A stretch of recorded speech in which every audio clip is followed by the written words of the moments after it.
Hello दोस्तों, एक बार फिर से मैं हाजिर हूँ 11 मार्च 2022 के डेली पीआईबी एनालिसिस के साथ। तो ये पेंडिंग पीआईबी की वीडियोस हैं जिनको मैं कंप्लीट कर रहा हूँ, क्योंकि कई सारे लोगों ने कमेंट किया है कि आप कंटिन्यू रखिए।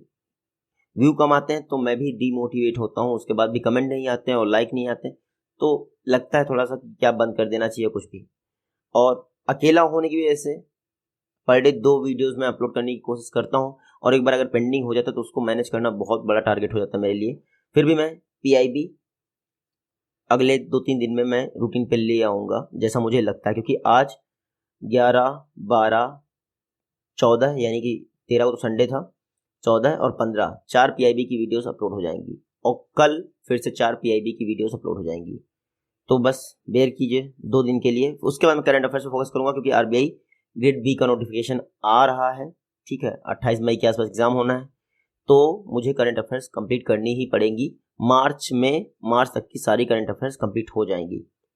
तो अगर आप आरबीआई ग्रेड बी का देने जा रहे हैं तो मेरे ख्याल से जनवरी से आपको करंट अफेयर्स कंप्लीट करनी चाहिए, और आप विश्वास कर सकते हैं इस बार। चलिए देखते हैं आज का पहला आर्टिकल।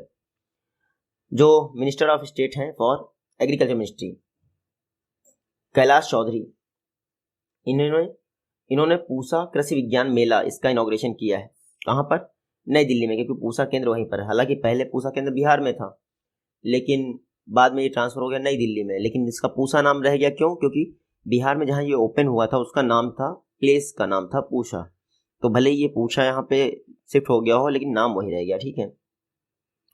टारगेट क्या है कृषि विज्ञान मेला का? फ्रॉम सीड टू मार्केट, मतलब कृषि विज्ञान एग्रीकल्चर साइंस काम किस पे करनी चाहिए?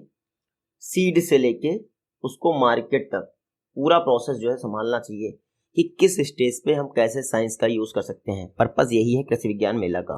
तो हाल ही में minister of state for agriculture ministry Shri Kailash Chaudhary ने पूषा कृषि विज्ञान मेला 2022 को इनॉग्रेट किया नई दिल्ली में। 3 दिनों तक ये मेला चलेगा। कौन ऑर्गेनाइज कर रहा है? Indian council of agricultural research की एक बॉडी है, इंडियन एग्रीकल्चरल रिसर्च इंस्टीट्यूट, जिसको पूषा केंद्र भी कहते हैं। ठीक है। मिनिस्ट्री ऑफ एग्रीकल्चर के साथ मिलकर इसको ऑर्गेनाइज किया जा रहा है।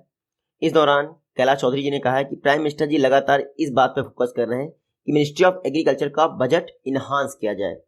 पिछले 7 वर्षों में देखा जाए तो 7 वर्ष पहले जो बजट था एग्रीकल्चर मिनिस्ट्री का मात्र 23,000 करोड़ था। कितना? 23,000 करोड़। और अब कितना हो गया है? 1.32 लाख करोड़, यानी 23,000 को लगभग आप 5.5 से मल्टी 5.5 गुना हो गया है बजट। 1,32,000 करोड़ हो गया है पिछले 7 वर्षों में एग्रीकल्चर मिनिस्ट्री का बजट। लेकिन माइनस पॉइंट कहाँ है? ये 1.32 लाख करोड़ आप इसके लिए नहीं खर्च कर रहे हैं कि रिसर्च एंड डेवलपमेंट में खर्च कर रहे हैं। इसका 50% आप डायरेक्टली बैंक अकाउंट में ट्रांसफर कर रहे हैं। किसके? फार्मर्स के। प्रधानमंत्री किसान सम्मान निधि। अब वो दारू सुट्टा भी पी सकते हैं, आप नहीं जानते वो किस पर्पज के लिए। और वेरीफाई करिए महाराज, क्योंकि इसमें से 50% अकाउंट ऐसे हैं जो फ्रॉड से पैसा गेन कर रहे हैं, कैसे भी करके। एग्रीकल्चरल लैंड ले ली उन्होंने, 2,000 रुपए मिल रहे हैं, उनको अभी काम ही नहीं करना उनको। ठीक है। मेरे ख्याल से काम ऐसा होना चाहिए था, ये 2,000 रुपए ई वाउचर की फॉर्म में मिलने चाहिए थे, कि 2,000 रुपए मिले, आप ई वाउचर है आपके पास, आप जाएंगे शॉप पे फर्टिलाइजर की, आप उस 2,000 रुपए से शॉप खरीद पाएंगे, मतलब कि ये फर्टिलाइजर खरीद पाएंगे। ये 2,000 रुपए आपके अकाउंट में आ जाते हैं ना, क्या होता है? शराब के ठेके पे गए, 2,000 के 20 पौवे मिल गए, काम हो गया। ठीक है। तो ये थोड़ा सा ऐसा होना चाहिए, या तो आप परचून की शॉप के लिए अलाउ करें, या तो आप फर्टिलाइजर की शॉप के लिए अलाउ करें, कहीं भी केमिकल के लिए, किसी के लिए भी, लेकिन ई वाउचर्स की फॉर्म में मिलने चाहिए। कभी भी पैसा नहीं देना चाहिए। बच्चों को भी कहते हैं ना, पैसे मत दो बिगड़ जाएंगे, वैसे ही। और वैसे भी गवर्नमेंट के लिए तो बच्चे ही हैं फार्मर्स, तो देख लेते हैं गवर्नमेंट क्या कर रहा है। सिर्फ उसने एमएसपी नहीं बढ़ाई है, बल्कि उसने प्रोक्योरमेंट भी बढ़ाया है। ये अच्छी बात है। आप एमएसपी भी बढ़ा रहे हैं, 2,200 से ऊपर का गेहूं हो गया, और आप प्रोक्योरमेंट भी बढ़ा रहे हो। पंजाब, एमपी टॉप कर रहे हैं प्रोक्योरमेंट में। गवर्नमेंट 10,000 नए एफपीओ ओपन करने जा रहा है, इस पर लागत आने जा रही 6,865 करोड़ रुपए। इसके अलावा जो फैसिलिटीज हैं उनको विलेजेस में मोबिलाइज किया जा रहा है, ताकि नियर द वैक्यूम, मतलब जहां पे आप रह रहे हैं वहीं पर आपको जॉब दी जा सके। जहां वैक्यूम क्रिएट हो रहा है वहीं पर आपको वैसे, क्योंकि ये जो टैलेंट है विलेजेस से ये चला जाता है अर्बन एरियाज की तरफ, तो वैक्यूम क्रिएट हो जाता है वहां पे। आप समझ रहे हैं ना। एग्रीकल्चर इंफ्रास्ट्रक्चर फंड का मेन टारगेट ये है कि आपको वहीं रोका जाए। तो agriculture infrastructure fund 1 lakh crore का बना था, आपको पता ही है। आत्मनिर्भर भारत पैकेज 20 लाख करोड़ का था कोविड-19 क्राइसिस के लिए, उसमें से 1 लाख करोड़ के आसपास आपका एग्रीकल्चर इंफ्रास्ट्रक्चर फंड था। उसका देखिए स्पेसिफिकली उस यूज क्या, medium and long term debt financing facility है, शॉर्ट टर्म नहीं, medium long term debt financing facility है एग्रीकल्चर इंफ्रास्ट्रक्चर फंड। पर्पस क्या है, पोस्ट हार्वेस्ट मैनेजमेंट इंफ्रास्ट्रक्चर के लिए या कम्युनिटी फार्मिंग के लिए। ये 2 टर्म जो है उसमें डिसाइड की गई हैं कि आप कम्युनिटी फार्मिंग के लिए लोन ले सकते हैं बैंकों से एग्रीकल्चर इंफ्रास्ट्रक्चर फंड के तहत, या फिर पोस्ट हार्वेस्ट मैनेजमेंट के लिए। पहले ये 10 वर्षों के लिए था, बाद में इसको एक्सटेंड कर दिया गया 2-3 वर्षों के लिए। अब 2032-33 तक ये एग्रीकल्चर इंफ्रास्ट्रक्चर फंड के तहत लोन दिया जाएगा। अब गवर्नमेंट की भी मंजूरी थी। पहली बात तो बैंक तुरंत लोन दे नहीं सकते, बड़ा वेरिफिकेशन होता है, ठीक है, भले ही आप एग्रीकल्चर की फील्ड से हो, लेकिन गवर्नमेंट बैंक बहुत सोचते हैं। और गवर्नमेंट ने ये बढ़ा दिया टेन्योर, क्यों, 1 लाख करोड़ खर्च करने ना भाई, आपने दे तो दिए हैं, अब ये जब तक खर्च नहीं होंगे तब तक। आपको याद है, पता नहीं बीच में कुछ ऐसा चल रहा था, हाँ PLI स्कीम या कुछ ऐसा था कि हर चीज वो एक्सटेंड करते रहते हैं जब तक वो टारगेट कंप्लीट ना हो जाए, है ना। तो इसीलिए एग्रीकल्चर इंफ्रास्ट्रक्चर फंड भी बना दिया। ये 1 लाख करोड़ जो है बैंकों और फाइनेंशियल इंस्टीट्यूशन के द्वारा दिए जाएंगे एलिजिबल बोरोवर्स के लिए, ठीक है। मॉरिटोरियम भी दिया जाएगा, 2 वर्षों का मॉरिटोरियम दिया जाएगा मैक्सिमम, और ये 6 मंथ का मिनिमम रहेगा। इंटरेस्ट सबवेंशन भी दिया जाएगा 3% पर एनम का, यानी 9% इंटरेस्ट रेट रहेगा अगर बैंकों का, तो आपको ये मिलेगा 6% पे एग्रीकल्चर इंफ्रास्ट्रक्चर फंड के तहत। लेकिन ये जो आपका इंटरेस्ट सबवेंशन है वो 2 करोड़ तक का 7 वर्षों के लिए होगा। पहले स्टार्टिंग में था कि एक कंपनी है वो कितना भी लोन ले लेकिन 2 करोड़ से ऊपर नहीं जा सकती है, लेकिन अब ऐसा रूल कर दिया गया है कि आप एक प्रोजेक्ट यहाँ लगा रहे हैं 2 करोड़ का तो आप ले सकते हैं लोन, फिर आप 10 जगह लगा रहे हैं तो भी ले सकते हैं। प्राइवेट के लिए लिमिट है थोड़ी बहुत, कितने सारे प्रोजेक्ट आप लगा सकते हैं, लेकिन गवर्नमेंट के लिए कोई लिमिट नहीं। नेक्स्ट आर्टिकल हमारा, कैबिनेट ने अप्रूव कर दिया है कि भाई जो सरप्लस लैंड है गवर्नमेंट के पास उसको मोनेटाइज करने के लिए नेशनल लैंड मोनेटाइजेशन कॉर्पोरेशन बनाया जाएगा, NLMC। ये क्या करेगा, जैसे रेलवे के पास, PSUs के पास किसी के पास भी एक्स्ट्रा लैंड है तो उसको कैसे यूटिलाइज कर सकते हैं, इसके लिए NLMC बनाया गया है। कैबिनेट ने अप्रूव कर दिया है। कैबिनेट अप्रूव करने से पहले मैं बता दूं आपको 8 कैबिनेट कमेटी होती हैं, जिसमें 2 के होते हैं हेड, कौन, होम मिनिस्टर। वो 2 कौन सी हैं, कैबिनेट कमेटी ऑन एकोमोडेशन, किसको कहाँ घर देना है, cabinet committee on parliamentary affairs. इन 2 के जो है कैबिनेट हेड होते हैं होम मिनिस्टर, बाकी होते हैं प्राइम मिनिस्टर। तो नेशनल लैंड मोनेटाइजेशन कॉर्पोरेशन बन रहा है मिनिस्ट्री ऑफ फाइनेंस के तहत, ये याद रखिएगा। कैबिनेट अप्रूव कर दिया है, प्राइम मिनिस्टर की अध्यक्षता में बैठक हुई थी कि नेशनल लैंड मोनेटाइजेशन कॉर्पोरेशन बनाना है, जो कि पूरी तरह से सब्सिडी होगी इसकी गवर्नमेंट ऑफ इंडिया की। ये क्या करेगा, NLMC central public sector enterprises की जितनी भी लैंड है उनको कैसे यूज किया सकता है उस पर ध्यान देगा। यहाँ पे आप देख लीजिए, undertake monetisation of surplus land and buildings, जितनी भी CPSEC के तहत आपकी लैंड है सरप्लस, उनका यूज करने की कोशिश करेगा। देखिए अंडर यूज्ड, अनयूज्ड, इन दोनों पर फोकस करेगा NLMC, ठीक है। तो फाइनेंस मिनिस्ट्री के तहत बनाया जा रहा है। प्रपोजल जो है 2021-22 के बजट में आ चुका था। इससे पहले अगस्त 2021 में नेशनल मोनेटाइजेशन पाइपलाइन भी बनाएगी। इसमें क्या होगा, लैंड मोनेटाइजेशन से जितना रुपया आएगा इस पाइपलाइन में आ जाएगा, फिर उसको यूटिलाइज किया जाएगा, तो ये अच्छी बात है। NLMC national land monetisation corporation क्या करेगा, जितनी भी सरप्लस लैंड है उसका मोनेटाइजेशन करेगा और उसकी एजेंसी के तौर पर फंक्शन करेगा, ठीक है। सेंट्रल गवर्नमेंट को टेक्निकल एडवाइसेस भी देगा कि ये जो लैंड मोनेटाइज हुई है इसका किस पर्पस के लिए यूज कर सकते हैं। सपोज रेलवे के लिए है तो अच्छा खाना नहीं मिलता है रेलवे स्टेशन के आसपास, गवर्नमेंट ने क्या किया, खुद की लैंड पे ही रेस्टोरेंट ओपन कर दिया, बढ़िया, ठीक है। थोड़ा सा मॉल ओपन कर दिया, आपने देखा कहीं होटल वगैरह ओपन कर देते हैं लैंड, तो ये आपका NLMC का काम होगा। हाँ यहाँ देख लीजिए, NLMC national land monetisation corporation, initial authorised share capital है 5000 करोड़, ठीक है। पेड अप शेयर कैपिटल है 150 करोड़, ठीक है। तो अभी 150 करोड़ की बात, मतलब कि 5000 इनिशियल ऑथराइज्ड शेयर कैपिटल है 5000 करोड़, यानी कि वैल्यूएशन कितना है 5000 करोड़ का इनिशियल तौर पर। अभी क्या, पेड अप मतलब 150 करोड़ दिए जा चुके हैं इसके लिए कि हाँ काम शुरू कर दो। टोटल 5000 करोड़ डिसाइड किया गया है कि यहाँ तक पहुंच सकती है। बोर्ड ऑफ डायरेक्टर में क्या होगा, सीनियर सेंट्रल गवर्नमेंट के ऑफिशियल्स होंगे और मेरिट बेस्ड सिलेक्शन प्रोसेस होगा। जो बढ़िया काम कर रहा होगा उनको NLMC में अपॉइंट किया जाएगा। नई कंपनी को फिनांस मिनिस्ट्री के ज्यूरिसडिक्शन में रखा जाएगा। लैंड मोनेटाइजेशन असिस्टेंस प्रोवाइड करेगी, टेक्निकल सपोर्ट प्रोवाइड करेगी गवर्नमेंट को एसेट मोनेटाइजेशन प्रोग्राम में। यहाँ पे देख लीजिए ये क्या करेगा, जो नेशनल लैंड मोनेटाइजेशन कॉर्पोरेशन है इसमें प्राइवेट सेक्टर से लोग लाए जाएंगे। उसके अलावा गवर्नमेंट के जो स्पेशलाइज्ड सेक्टर है, इन्वेस्ट इंडिया हुआ, national investment and infrastructure fund हुआ, उससे लोगों को लाया जाएगा एनएलएमसी में। फुल टाइम स्टाफ बहुत कम होगा, मिनिमल होगा, ठीक है। पार्ट टाइम स्टाफ ज़्यादा होगा कि हायर एंड फायर बेसिस पे रखने की कोशिश की जाएगी। यहाँ देख लीजिए पे retain experience professionals from the private sector, यानी प्राइवेट सेक्टर से लोगों को लाओ, उनको पे करो, उनका एक्सपीरियंस यूटिलाइज करो और फिर उनको जाओ भाई आप जाओ, अब किसी और का नंबर है। तो ये होगा आपका national land monetisation corporation. 5,000 crore की इनिशियल ऑथराइज्ड कैपिटल है और पेड अप कैपिटल है 150 करोड़ की। काम चालू हो गया है, मिनिस्ट्री ऑफ फाइनेंस के तहत आती है। नेक्स्ट आर्टिकल ने डेवलप किया है energy efficient hydrogen production system urea electrolysis के माध्यम से। आपको पता ही है नेशनल हाइड्रोजन मिशन चल रहा है इंडिया में। हाइड्रोजन जो है हम लोग प्रोड्यूस कर रहे हैं, कैसे? वाटर को डिवाइड करके, इसमें ऑक्सीजन निकल जाता है और H2 बचता है हमारा। लेकिन ये थोड़ा सा महंगा प्रोसेस है, या फिर कह सकते हैं एनर्जी इंटेंसिव प्रोसेस है, एनर्जी ज़्यादा यूज होती है। लेकिन यूरिया इलेक्ट्रोलिसिस में कम एनर्जी यूज होती है, इसीलिए साइंटिस्ट ने डेवलप किया है एक electro catalyst system for energy efficient hydrogen production, यानी एनर्जी एफिशिएंट तरीके से आप हाइड्रोजन का प्रोडक्शन कर सकते हैं।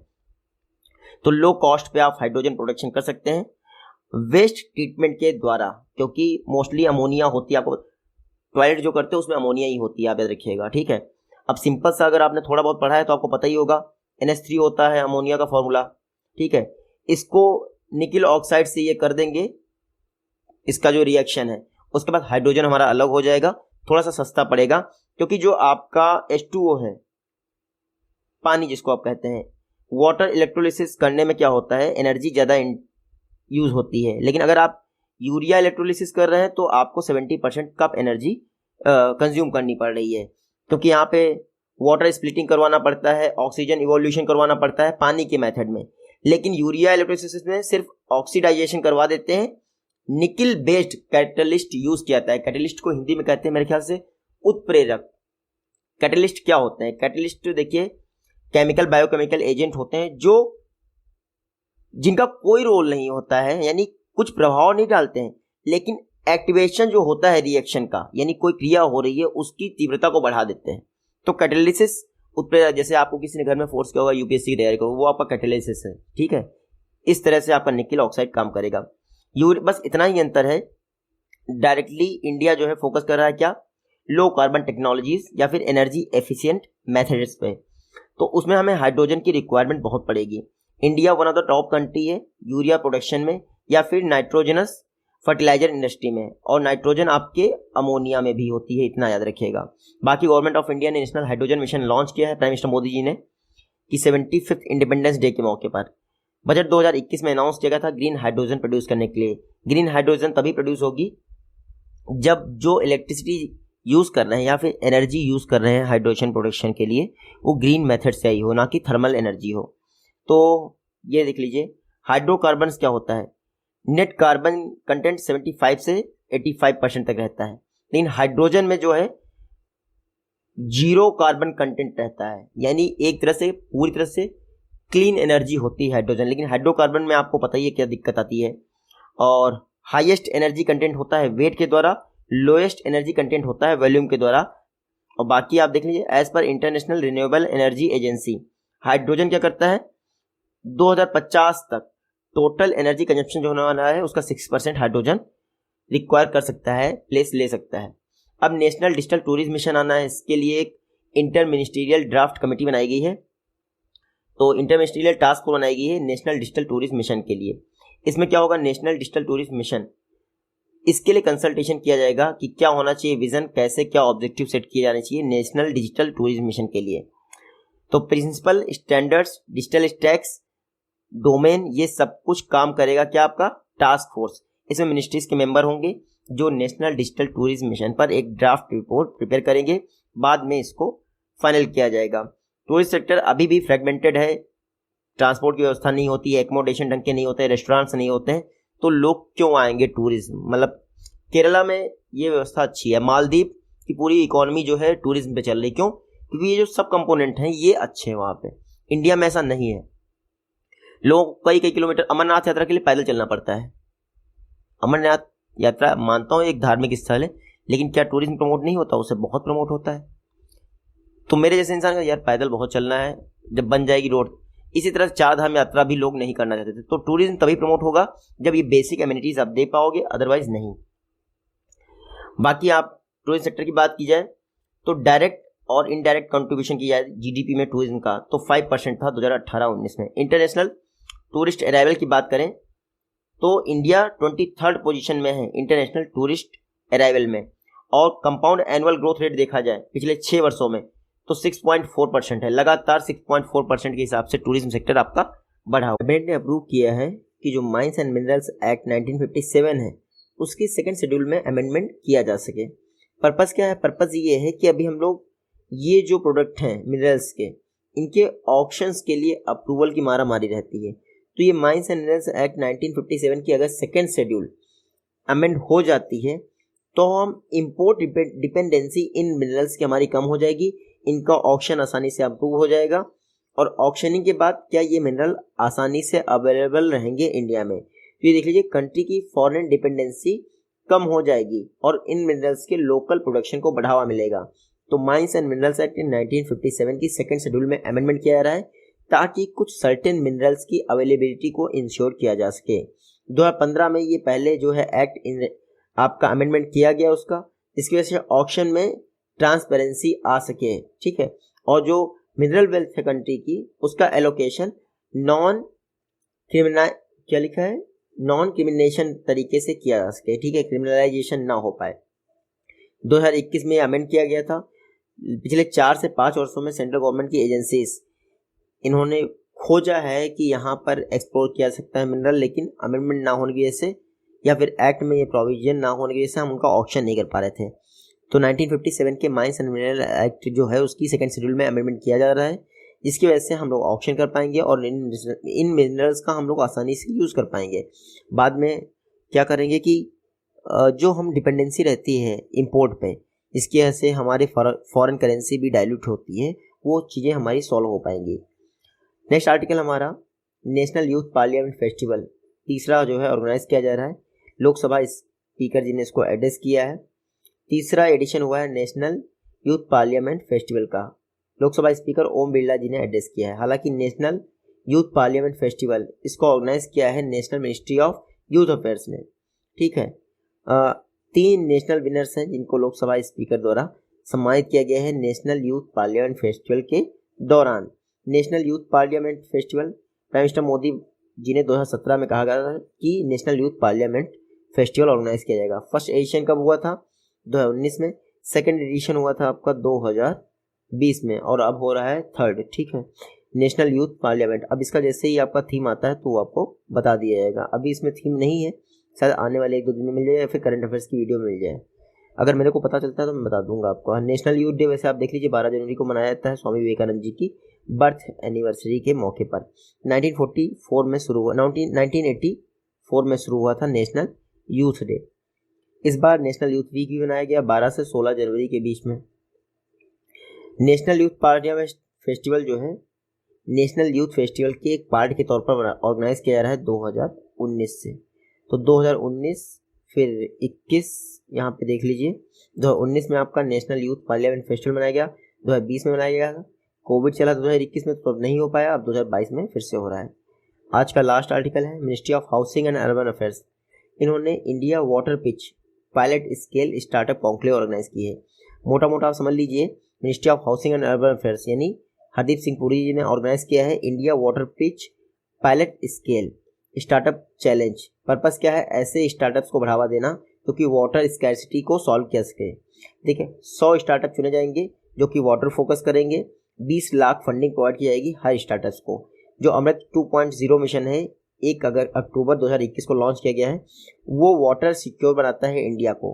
तो अमृत 2.0 मिशन अक्टूबर 2021 में लॉन्च किया गया है। पेयजल सर्वेक्षण जो है इसके तहत कंडक्ट किया जाता है। हालांकि ओरिजिनल अमृत मिशन 2015 में लॉन्च किया गया था। तो बाकी आप पढ़ सकते हैं, पीडीएफ भी आपको मिल गई है। मिलते हैं आपसे अपनी नेक्स्ट वीडियो में, तब तक टेक केयर, गुड।